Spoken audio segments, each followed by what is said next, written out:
The process of mourning and the process of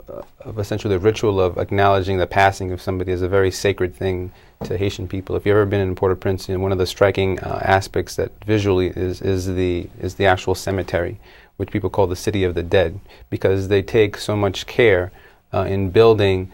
structures that commemorate the lives of people, even more so than they do in terms of structures that they actually live in while they were alive. And one of the greatest tragedies in this particular situation was that Haitian people were forced to deal with so much death in a manner that's contrary to like their sacred rituals and their sacred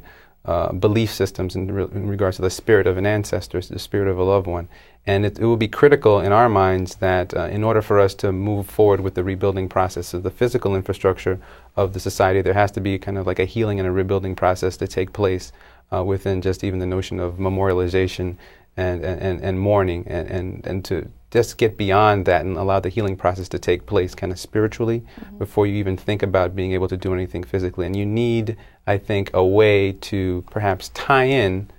this mourning process into the transformation of the society and its physical transformation, which is one of the reasons why we felt like this notion of this hibiscus project, where perhaps we can tie a tree, which is part of like a historical and a cultural tradition, where people take a tree and they plant a tree upon the birth of a child, right? Perhaps now we can start to think of that tradition in the way that we can also plant a tree to commemorate and acknowledge the death of a loved one, and then create in that process now a series of kind of like memorial parks